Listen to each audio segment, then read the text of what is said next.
bado. Bwana Yesu aturumie sana. Tusome kwa pamoja kama tumeshakuwa hapo. Waefeso 6:12. Twende kwa pamoja. Kwa maana kushindana kwetu. Wengine hawasomi. Biblia ni watu wachache tu. Twende kwa pamoja. Kwa maana sisi si juu ya damu na nyama, bali ni juu ya falme na mamlaka, juu ya wakuu wa giza hili, juu ya majeshi ya pepo wabaya katika ulimwengu wa roho. Bwana Yesu asifiwe sana. Bwana Yesu, asante kwa ajili ya neno hili. Wabariki watoto wako.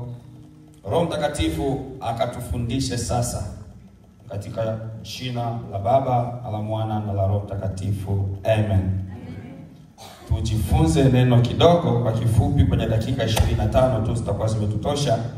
Neno linalosema jifunze kubaki kwenye uwanja wako wa vita. Hello. Jifunze kubaki kwenye uwanja wako wa vita. Mungu mwambie jirani yako ajifunze kubaki kwenye uwanja wake wa vita. Mwambie jirani yako ajifunze kubaki kwenye uwanja wake wa vita. Jifunze, atuambiane.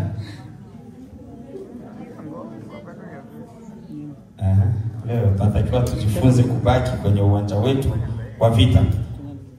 Tunaishi maisha ya vita tangu pale tulipozaliwa upya. Na ili ushinde hiyo vita ni lazima ubaki kwenye uwanja utakaokupa ushindi. Bwana Yesu asifiwe sana. Hauwezi ukashinda vita yoyote ile usipobaki kwenye uwanja wa vita. Na ukiangalia uwanja wetu ambao tutakwenda kuzungumzia leo ni huo uwanja ambao tuliweza kusoma kwenye kitabu hicho cha Waefeso 6:12, ambapo Biblia inasema kwamba sisi vita yetu si juu ya damu na nyama. Tuko pamoja? Vita yetu sisi si juu ya damu na nyama. Na kuna watu wengi kwenye Biblia ambao labda tungetamani kujifunza kwao ni namna gani walibaki kwenye uwanja wa vita mpaka kufikia hatua ya kushinda vita. Mmoja wapo ni Ayubu. Yaani mpaka sasa hivi labda Ayubu angekuwepo, mimi ningechukua safari ya kwenda kumpatia mkono wa 5. Bwana Yesu asifiwe sana. Maana Ayubu aliweza kushinda vita ni kwa sababu aliweza kumanage kubaki kwenye uwanja wake wa vita. Nataka unifuate kwa makini ili uweze kunielewa. Kitu kikubwa kitakacho kufanya uweze kubaki kwenye uwanja wako wa vita ni kutambua, amen, kutambua uwanja wako wa vita ni upi. Na the way Mungu ametuumba sisi, Mungu alituumba ili kupambana. Mungu alituumba sisi ili kupambana. Na kama Mungu alituumba kupambana, Mungu alituumba tupambane ili vitu vitokee. Kwa hiyo vitu haviwezi vikatokea hivi hivi tu tusipopambana. Amen. Bwana Yesu asifiwe sana. Amen. Kwa hiyo inafikia hatua sisi tunashindwa kutoboa ni kwa sababu tunashindwa kubaki au tunashindwa kumanage kubaki kwenye uwanja wetu wa vita. Jifunze kungangana kubaki kwenye uwanja wa vita. Uwanja wetu wa vita ni uwanja gani? Kwenye kitabu hicho cha Waefeso tukisoma hapo chini inasema hivi bali ni juu ya falme na mamlaka, juu ya wakuu wa giza hili, juu ya majeshi wa pepo wabaya katika ulimwengu wa roho. Bwana Yesu asifiwe sana. Ina maana sisi vita yetu au uwanja wetu wa vita ni uwanja wa ulimwengu wa roho. Sijui kama tunaanza kupatana vizuri. Mara tu utakaporuhusu adui akakutoa kwenye ulimwengu wa roho, akakuingizia vita yako kwenye ulimwengu wa mwili, autoboi kwenye hiyo vita. Na tumekuwa wepesi sana kuruhusu adui kututoa kwenye uwanja wetu wa vita na kutupeleka kwenye uwanja ambao ni wa kimwili. Inafikia hatua kuna watu wengine wanasemaga kwamba mutagobe abo kilishi tomonga. Sio kwa sababu alitamani yeye aweke bokeleshi tomonga, hapana, ila aliruhusu adui amuondoe kwenye uwanja wake wa vita, akakubali kuingia kwenye uwanja wa kimwili, kiasi kwamba pale ni lazima ufanye nini? Upigwe vizuri tu. Mfano, gari zilitengenezwa ili zitembelee kwenye barabara, si ndio? Hizi gari asilimia kubwa hazijafanyiwa, tuseme kudesigniwa kutembea kwenye maji. Na mara tu gari utakapoitembeza kwenye maji lazima ifanye nini? Izimike. Amen. Hello. Tuko pamoja? Asante sana. Na ndo hivyo mara tu utakaporuhusu adui akuondoe kwenye barabara akakupeleka kwenye maji, lazima utazimika tu. Leo hii kama tunasherekea leo ni kwa sababu tulijifunza kubaki kwenye uwanja wa vita. Bwana Yesu asifiwe sana.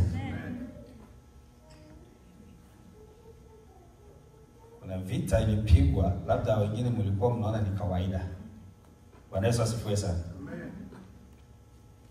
Lakini ikiwa mpaka leo hii tumefikia hatua ya kusema leo tusherekee kazi na hali ya huduma ambayo Mwenyezi Mungu aliweza kuifanya kwa ajili ya wachungaji wetu, ni kwa sababu kuanza wachungaji na waumini tulimanage kubaki kwenye uwanja wa vita.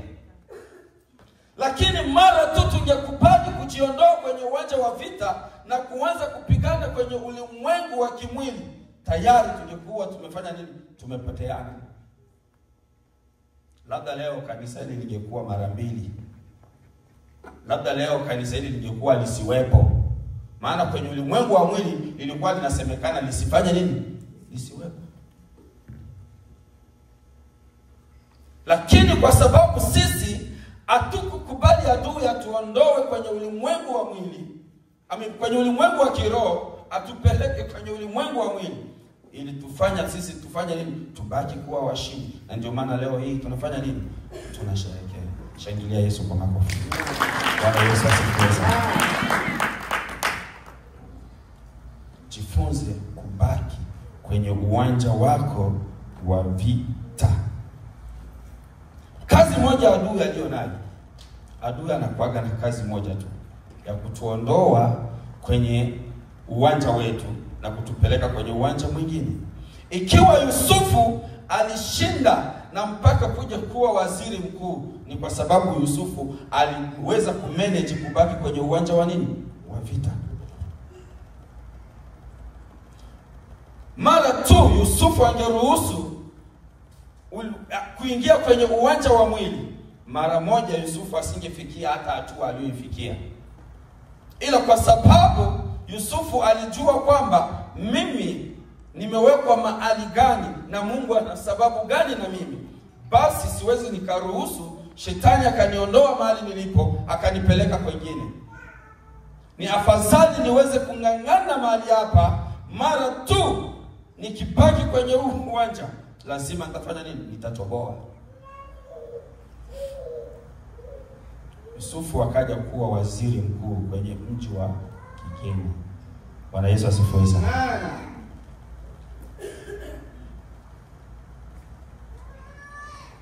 Haleluya. Amen.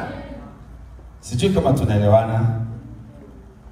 So, anytime unapotaka kushindana vita yoyote ile, cha kwanza kinachotakiwa kijirudie kichwani mwako ni je, niko kwenye uwanja wangu halali wa vita? Anytime vita yoyote niame huko, tunapigwa vita ya majaribu, ambayo ndio vita ambayo imesumbua sana Wakristo wengi. Haleluya.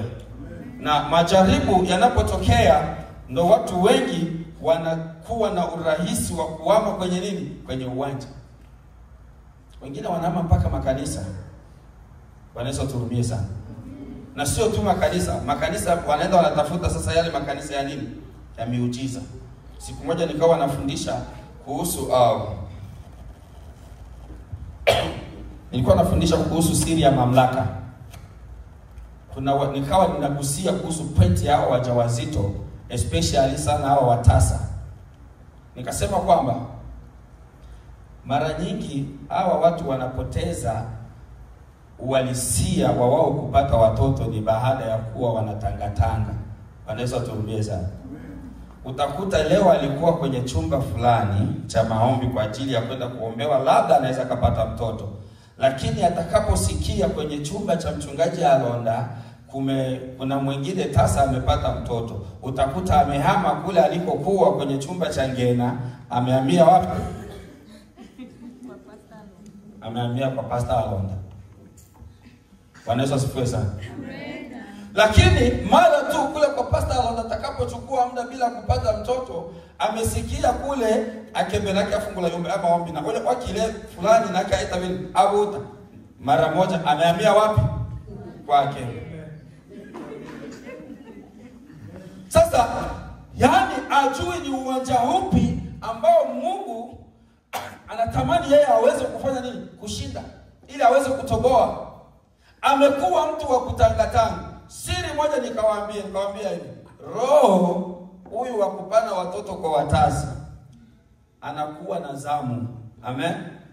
Leo anaweza akawa na zamu kwenye chumba fulani, na hiyo zamu ikawa imekuja kwa ajili ya mtu mmoja. Haijawa sababu ya wewe kuondoka hapo na kwenda mahali pengine. Baki, subiri wakati wako. Kinachotusumbua na kutusababisha tujiondoe kwenye uwanja wa vita, uwanja wetu ulio sahihi wa vita tunayopigana, ni kitu kimoja. Kinachotuondoa sisi ni kwa sababu tunataka mambo ya haraka. Tunataka kulazimisha Mungu kufanya vitu kwa wakati wetu. Bwana Yesu atuhurumie sana. Lakini mara tu tutakapomwachia Mungu yeye mwenyewe akafanye kwa wakati wake, nasema yeye hawai wala hachelewi, anafanya kwa wakati wake. Sasa hiki ndio kitu kinatusumbua sana. Tunataka vitu vya haraka. Tunataka vitu labda kule ndo kuna kwa hapa Rono hapa kuje mchungaji hapa kama Mwamposa, au tuseme Mwamposa aje hapa nimefikia kwenye kanisa la Ronoki. Sisi bado ni wa Salem, japokuwa tunaingia Ronoki. Anafikia kwenye kanisa la Ronoki.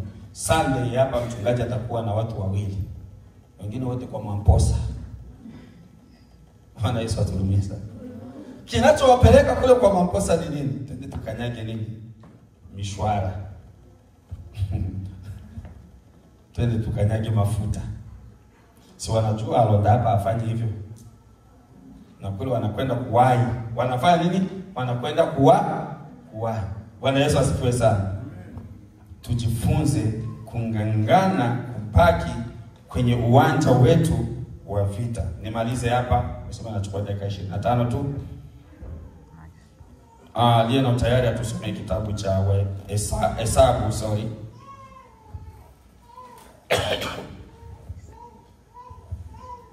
Hesabu 20:10 hadi 12. Mtu mmoja ambaye ana uharaka akimbia hapo. Hesabu sura ya 20 mstari wa 10 hadi 12. Na ukiwa na nafasi nzuri unaweza ukasoma hata nyumbani ili uweze kupata historia mzima. Unaweza ukasoma kuanza 1 hadi 20. Hesabu 20 unasoma 1 hadi 20 ukiwa na nafasi nzuri, lakini mimi nataka tusome 10 hadi 12. Karibu.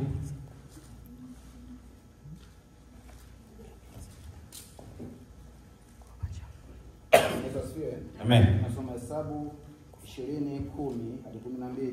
Neno la Bwana linasema, kisha Mose na Aruni wakaikusanya jumuiya yote ya watu mbele ya shamba, naye Mose akamwambia, sikilizeni sasa enyi waasi, je, tuwatokezeni maji kutoka mwamba huu?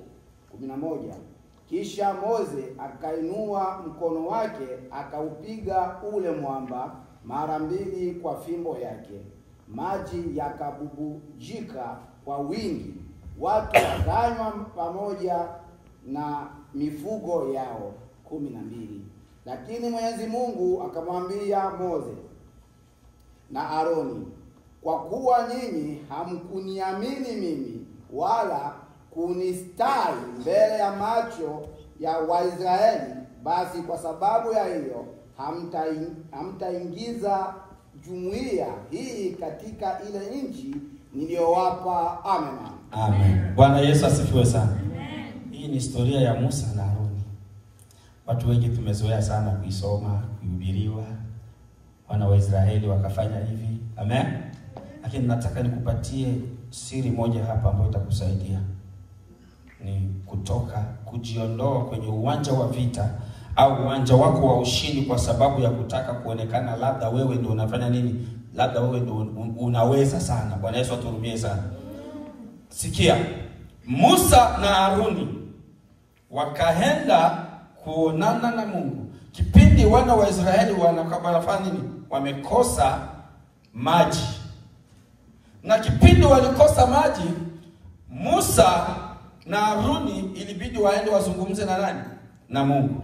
Lakini aliyekuwa anazungumza na Mungu alikuwa ni Musa.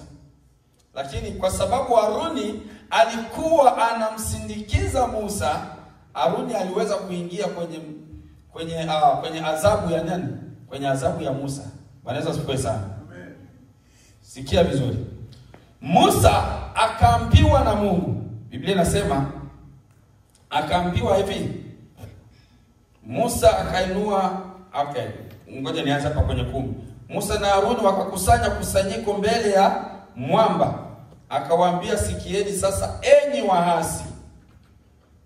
Amen. Basi ngoja nianze 8 ili tuweze kuelewa vizuri samani. 8 inasema hivi, toa ile fimbo ukawakusanye mkutano, wewe na Aruni ndugu yako, ukauambie mwamba mbele ya macho yao utoe maji. Nani anasema nini? Ukauambie mwamba utoe maji. Sikia 10. Musa alifanya nini? Musa akaja akapika, tofauti na kufanya nini? Na kuambia. Bwana Yesu aturumie sana. Lakini haijalishi kwamba Mungu amekwisha kuandaa kitu chake kwa ajili ya watu wake, labda akitatokea. Hata kama utakosea masharti, lazima kwanza kitokee, adhabu ndio itakufuata baadaye. Ndio kilimkuta Musa. Kwa hiyo hata kama Musa alikosea masharti ya kuambia mti, pamoja na kwamba aliupiga mti, maji alifanya nini? Yalitokea. Lakini kuna lugha aliitumia ya hasira ndio iliyompa adhabu Musa. Tuwe makini sana. Bwana Yesu asifiwe.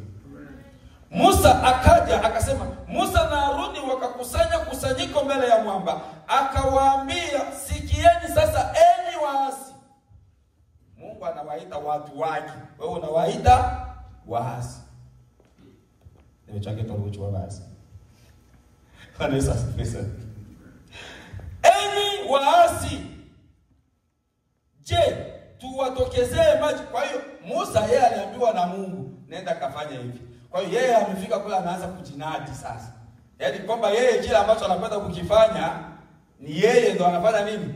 Anakwenda kufanya nini? Kufanya muujiza wa maji fanye nini? Itoke. Big mistake ambayo tunaifanya mpaka leo. Tuwatokezee maji katika mwamba huu. Musa akainua mkono wake akaupiga ule mwamba kwa fimbo yake mara 2. Aliambiwa auambie, yeye akaenda akapiga tena 2 times. Maji yakatoka mengi, mkutano wakanywa na wanyama wao pia. 12 inasema hivi, Bwana akamwambia Musa na Aroni. Hapa Bwana alikuwa anazungumza na nani? Na Musa. Lakini kwa sababu kwenye msafara Musa na Aroni walikuwa wanaenda pamoja, wote walikuwa wanafanya nini? Wamewekwa kwenye ule, wanakuwa included. Wanaweza sifa sana. Musa na Aroni, na kwa kuwa hamkuniamini mimi, kwa kuwa hamkuniamini mimi, kwa kuwa mmekubali kutoka kwenye uwanja wenu wa ushindi, kwa kuwa mmekubali kutoka kwenye uwanja wenu wa vita, mtafanya nini ili kunistahili mbele ya macho ya wana wa Israeli? Nilisema Musa hakutoa utukufu kwa Mungu kwamba Mungu anataka kufanya kitu kwenu. Yeye Musa alijitapa, yeye ndo anakwenda kufanya nini? Kuwatokezea maji sasa. Kwa hiyo pale Mungu akafanya nini? Akaghadhibika, akawa na hasira juu yao. Anawaambia, basi kwa sababu hiyo hamtawaingiza kusanyiko hili katika ile nchi niliyowapa. Na wote wawili wakafanya nini? Wakafa na hawakuingia kwenye nchi ya ahadi. Bwana Yesu aturumie sana. Kilichowaua ni kwa sababu walishindwa kubaki kwenye uwanja wao wa vita. Na kilichosababisha wao washindwe kubaki kwenye uwanja wa vita ni nini? Hasira. Tuko pamoja? Mangene. Tolomuchu. Bwana Yesu asifiwe sana. Musa pamoja na kusanyiko au pamoja na hasira yake ilisababisha atoke kwenye uwanja wa vita. Sasa nilisema kwamba na Aroni alikuwa included. Kwa hiyo dhambi si lazima ufanye, hata ukishiriki inakuhusu. Imeeleweka hivi? Dhambi si lazima ufanye nini? Ufanye. Yaani hata ukishiriki inafanya nini? Na ndio maana kwa wale ambao wanajua ile mambo ya mtu akifa afu wanatembelea usijue wajue nani ameua. Yaani kuna kufaka na mtu ambaye hajui uchawi. Kwa nini? Yaani ikiwa na wewe ulitoa shauri, lazima ufanye nini? Uende. Bwana Yesu asifiwe sana. Kwa hiyo dhambi sio lazima ufanye nini? Ushiriki. Amen. Uifanye, lakini ukishiriki inakuhusu. Kwa hiyo tujifunze kubaki kwenye uwanja wetu wa vita ili tuweze kushinda, na Mungu atubariki. Amen.